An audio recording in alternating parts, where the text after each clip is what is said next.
Hello friends, कैसे हैं आप सब। तो सबसे पहले राधे राधे। आज हम फिर तैयार हैं इंट्राडे एंड डिलीवरी के कुछ शेयर लेके, फ्यूचर एंड ऑप्शंस के कुछ शेयर लेके। बहुत ही सावधानी से ट्रेड करते हुए चलना है कि किस तरीके से मार्केट को समझते हुए चलना है। मार्केट बहुत तेज़ी से गिरती है और बहुत तेज़ी से ऊपर की तरफ चलती है, इसलिए इंटरनेशनल लेवल पे पढ़ते हुए समझते हुए उस चीज़ों को ध्यान में देखते हुए चलना है कि कैसे वर्कआउट करना है। तो यहाँ पर हम अपनी पोजीशंस में इसी तरीके से लेके चलेंगे। वही अपना slogan, hope think for the best and prepare for the worst. सर्वोत्तम की आशा रखें और सबसे बुरे के लिए तैयार रहें। इसी के साथ हम शुरू करते हैं अपना इंट्राडे एंड डिलीवरी के कुछ शेयर्स। तो सबसे पहले मैं इंट्राडे के लिए कुछ शेयर्स लेके चल रहा हूँ। तो उसमें क्या आते हैं कि जो सुवेन फार्मा है, इसका एक जो है प्राइस है 1048। इस पे एक नज़र बनाते हैं कि किस तरीके से वर्कआउट करता है। तो आइए सबसे पहले इसके टेक्निकली चार्ट को समझने की कोशिश करते हैं। देखते हैं जिस तरीके से टेक्निकली चार्ट जो कर रहा है काम, उसकी वर्क एंड पोजीशंस पे देखने की पोजीशन देखते हैं। तो यहाँ पर एक अप ट्रेंड के बाद जिस तरीके से डाउन ट्रेंड आया है, वो एक कैंडिकल स्टिक के हिसाब से जो हमें क्या कर रहा है, कमज़ोर बता रहा है। और जिस तरीके से 13 EMI के नीचे पोजीशन दे रहा है, ये भी कमज़ोर बता रहा है। वॉल्यूम लेवल की बात करें तो वो ऑलरेडी क्या दिखा रहा है, कमज़ोर पोजीशंस पे हमें दिखाता हुआ नज़र आ रहा है। स्टोकास्टिक थोड़ा सा कमज़ोर, लेकिन RSI एक बेटर पोजीशंस पे दिखा रहा है। तो यहाँ पे अगर हम देखें टेक्निकली चार्ट के हिसाब से थोड़ा सा कमज़ोर पोजीशन पे चलता हुआ नज़र आ रहा है। बात करते हैं फंडामेंटली की। फंडामेंटली में क्या है, यहाँ पे इसका जो मुनाफा है वो क्या है, 47 करोड़ से बेटा बढ़ गया है, जो बढ़कर 83 करोड़ हो गया, जिस हिसाब से कैश की पोजीशंस बदलती हुई नज़र आ रही है। जिसके बिहाफ पे हमने जो टारगेट लिया है वो लिया है 1083 का। तो 1083 का जो हमारा है स्टॉप लॉस लेके जो चल रहे हैं हम, वो है 1035 का। एक्शन रहेगा बाय का, इस पर एक नज़र बना के चल सकते हैं। नेक्स्ट अगर हम देखना चाहें तो हमारे पास आता है एंट्रो हेल्थ केयर का, ये है 1302। इस पर एक नज़र बनाते हैं, देखते हैं टेक्निकली चार्ट। जिस तरीके से टेक्निकली चार्ट जो नज़र आ रहा है वो पोजीशंस किस तरीके से दिख रही है, ये भी बेटा अगर ध्यान से देखें तो 5 तारीख के बाद एक बहुत ही अच्छा डाउन पोजीशंस लेके चल रहा है। जिस तरीके से डाउन है 13 EMI के नीचे, बॉलिंजर बैंड को करता हुआ टच, अपने सपोर्ट्स लेवल के पास जाता हुआ। वॉल्यूम लेवल भी कमजोर पोजीशंस पे दिखता आ रहा है। स्टोकास्टिक इंडिकेटर जो है वो भी हमें क्या दे रहे हैं, तो अगर हम ध्यान से देखें तो यहाँ पर भी पोजीशन एक डाउन पोजीशंस पे जाती है। बट अगर हम बात करें कि सर इसको किस तरीके से पोजीशन लेनी है, यहाँ पर भी क्या है बेटा, इनकम जो है 993 करोड़ से जो है बढ़कर क्या हो गया 1359 करोड़ का, जिससे कैश और रेशियोज पे बहुत ज़्यादा इम्पैक्ट पड़ा है और जो पोजीशंस है वो बढ़ती हुई नज़र आ रही है। इबट्टा लेवल की मैं बात करूँ तो वो 74% से बढ़ गया है, और जो रुपीज़ में देखूँ तो 50 करोड़ का इबट्टा लेवल हमारे पास बनता हुआ नज़र आ रहा है। और देखें तो ध्यान से जिस तरीके से मुनाफे में जो है 7 करोड़ से 25 करोड़ की जो चीज़ें आई है, वहाँ पर पोजीशन बनती हुई नज़र आ रही है। उसके बिहाफ पर मैं यहाँ पर मैं जो टारगेट ले रहा हूँ वो टारगेट है 1350 का, थोड़ा बड़ा टारगेट। टिप के बिहाफ पे स्टॉप लॉस रहेंगे 1290 का, एक्शन रहेगा बाय का।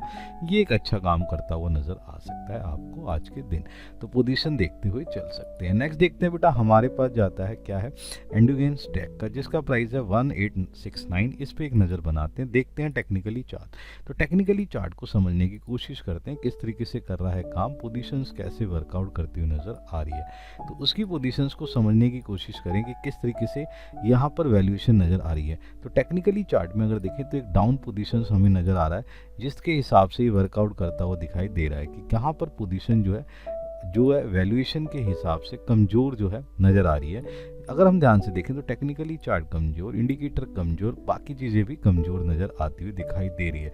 यानी कि देखें तो सारी पोजीशन क्या है, एक वीकली दिखा रही है टेक्निकली चार्ट पर। बस बात करते हैं मार्जिन की, जो मार्जिन है वो 12% से बढ़कर 13% हुआ है, जो एक अच्छी रेशोज़ के अंदर पोजीशन देते हुए नज़र आ रहा है। जिसके बिहाफ पे हमने जो टारगेट लिया है फंडामेंटली 1980 का बेटा टारगेट है।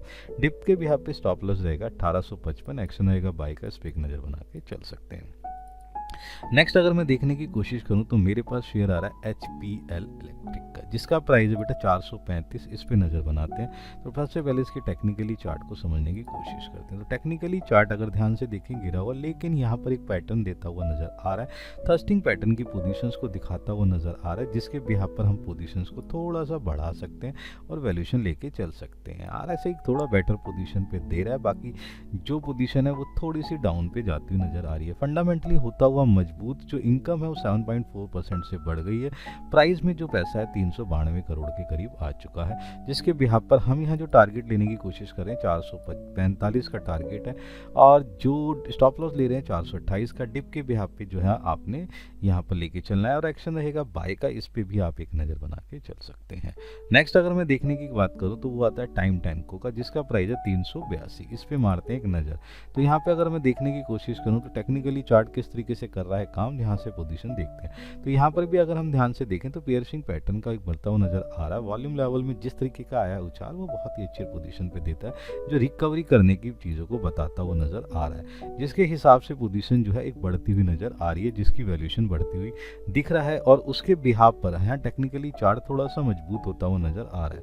मैं बात करूंगा कि इसके हिसाब से इस पे यहाँ पे जो वर्कआउट हुआ है वो बेटर वर्कआउट इसलिए हुआ है कि जो पोजीशन है वो बेटर एज पर टेक्निकली और फंडामेंटली भी हुई है, जिसके भी यहाँ पे टारगेट गया 392 का, और स्टॉप लॉस हम जो लेके चल रहे हैं 377 का। एक्शन रहेगा बाय का, इस पे एक नज़र बना के चल सकते हैं। नेक्स्ट है हमारे पास जेडिस का। जेडिस लाइफ साइंस में अगर हम ध्यान से 937 का बेटा इसका जो है प्राइस है, इस पे हम एक पोजीशन बना लेते हैं, देखते हैं किस तरीके से वर्कआउट करता हुआ नजर आ रहा है। देखेंगे सबसे पहले टेक्निकली चार्ट जिस तरीके से कर रहा है काम उसकी पोजीशन देखते हैं। यहाँ पर भी पोजीशन अगर हम ध्यान से देखें तो एक बहुत ही अच्छी पैटर्न हैमर पैटर्न की पोजीशंस को दिखाई देता हुआ नजर आ रहा है। वॉल्यूम लेवल की बात करते हैं तो वॉल्यूम लेवल थोड़ा सा एक कमजोर, इंडिकेटर भी हमें कमजोर की तरफ ही पोजीशन दे रहे हैं, लेकिन एक्चुअली चक्कर है जिस तरीके से इसने पोजीशन 13 EMI को टच करती रखी हुई है, जिसके बिहाफ पर ही वर्कआउट करता हुआ नजर आ रहा है, जिसके हिसाब से मैं पोजीशन लेके चल रहा हूँ कि एक बढ़ता हुआ पोजीशन नजर आ सकता है। इसलिए टारगेट हमने थोड़ा सा बड़ा 960 का रखा हुआ है। डिप के बिहाफ पे स्टॉप लॉस रहेगा 925 का। एक्शन रहेगा बाय का, इस पे एक नजर बना के चल सकते हैं। नेक्स्ट है हमारे पास टाटा पावर का, जिसका प्राइस है 348। इस पे मारते हैं एक नज़र और देखते हैं किस तरीके से कर रहा है काम। टेक्निकली चार्ट को समझने के लिए सबसे पहले हम इसकी पोजीशंस को देखते हैं कि किस तरीके से कर रहे हैं वर्कआउट और कैसे ये पोजीशंस बनाते हुए दिखा रहा है। तो यहाँ पर हमें 2-3 चीज़ें क्या नज़र आ रही हैं वो हम देख लेते हैं कि किस तरीके से इसके वॉल्यूम लेवल और बाकी जो चीज़ें हैं वो कैसे वर्कआउट करते हुए नज़र आ रहे हैं। तो यहाँ पर हमारे पास जो पोजीशन है वो RSI की पोजीशन गिरावट की तरफ है और स्टोकास्टिक भी हमें गिरावट की तरफ नज़र आ रहा है। लेकिन यहाँ पर जिस तरीके से एक जो है आपको कैंडल नज़र आ रही है, पोजीशन दिख रहा है डाउन पोजीशंस के बाद, जिस तरीके से यहाँ पर ड्रैगन फ्लाई डोजी नज़र आ रही है वो एक बेटर पोजीशन की तरफ इंडिकेशन देता है। कन्फ्यूजन हो रही है यहाँ पे मार्केट में, यहाँ पे पोजीशन बाइंग की तरफ चलती हुई नज़र आ सकती है, जिसके बिहाफ पे हम टारगेट ले रहे हैं 358 का। डिप के बिहाफ पे स्टॉप लॉस 342 का। एक्शन रहेगा बाय का, इस पे एक नज़र बना के चल सकते हैं। नेक्स्ट अगर हम देखने की कोशिश करें तो हमारे पास जो कैटेगरी है वो है फ्यूचर एंड ऑप्शन की कैटेगरी। इस पर हम पोजीशंस बना के देखते हैं। तो सबसे पहले जो हमारे पास शेयर है वो है SBI कार्ड का, जिसका जो फ्यूचर है वो कितना है 814 पे है, जिस पे हम पोजीशन बनाने की कोशिश कर सकते हैं। तो सबसे पहले हम समझते हैं इसके टेक्निकली चार्ट को कि कैसे टेक्निकली चार्ट काम करता हुआ नज़र आ रहा है और उसकी पोजीशन किस तरीके से दिखाई दे रही है। तो यहाँ पर अगर हम ध्यान से देखें तो वॉल्यूम लेवल की जिस तरीके से गिरावट है और इंडिकेटर पोजीशंस भी कोई खास पोजीशंस नहीं दिखा रहे हैं और जिस तरीके से वर्कआउट करते हुए नज़र आ रहे हैं वहाँ पर पोजीशन है। लेकिन जहाँ पर इस तरीके से बुलिश एंगल्फिंग पैटर्न का बन जाना एक अच्छी इंडिकेशन दिख रहा है कि यहाँ पर रिकवरी की पोजीशन बहुत ज़्यादा नज़र आ रही है और एक बड़े ब्रोकरेज हाउस ने अपने जो टारगेट है वो बहुत ही ज़्यादा बढ़ा दिया, 1000 से ऊपर ले गए। यहाँ पोजीशन दिखती हुई नज़र आ सकती है। इसी के बिहाफ पे हमने क्या करा है, यहाँ पर टारगेट ले लिया 840 का। डिप के बिहाफ पे स्टॉप लॉस रहेगा 805 का। एक्शन रहेगा बाय का, इस पे एक नज़र बना के चल सकते हैं।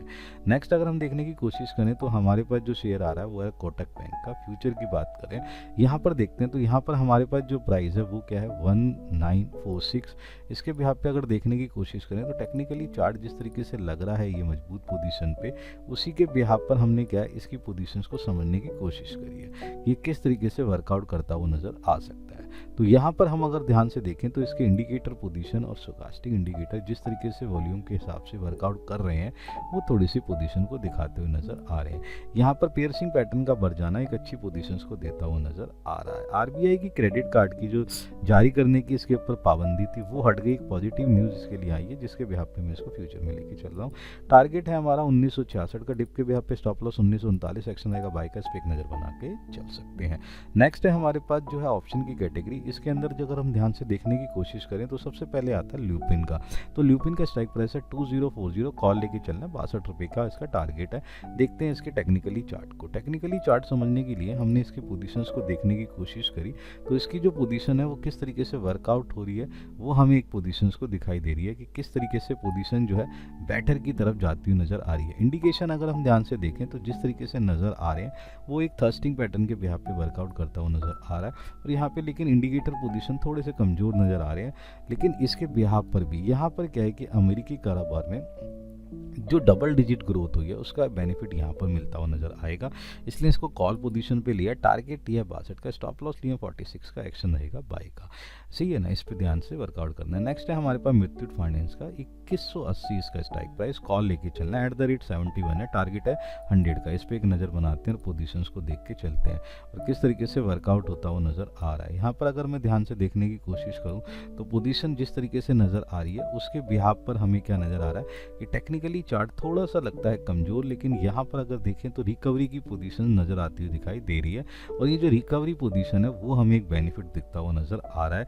यहाँ पर जो पोजीशन है वो दिखती हुई, इसलिए इसे कॉल पे लिया जो 71 के रुपीज़ के हिसाब से मिल जाएगा। और जिसका इसका जो NII है वो क्या है 42% से बढ़कर गया है, जिसके हिसाब से इनके पास 2721 करोड़ का पैसा आया है। इसलिए हमने यहाँ पोजीशन जो लिया 100 का टारगेट लिया, स्टॉप लॉस जो हम लेके चल रहे हैं 50 का, एक्शन रहेगा बाय का। इस पर एक नज़र बना के चल सकते हैं और अपनी पोजीशंस को देख के चल सकते हैं। तो ये कुछ ऐसे शेयर हैं जिस पे आप पोजीशंस बना सकते हैं, बेनिफिट ले सकते हैं, वर्कआउट कर सकते हैं और अपना फ़ायदा उठा सकते हैं। ट्रेड को बहुत लॉजिकली ट्रेड करें और अंडरस्टैंड करके करें, लॉजिकली करेंगे तभी उसका बेनिफिट उठा सकते हैं। देन मिलते हैं हम अपनी नेक्स्ट सीरीज़ के अंदर। Good bye.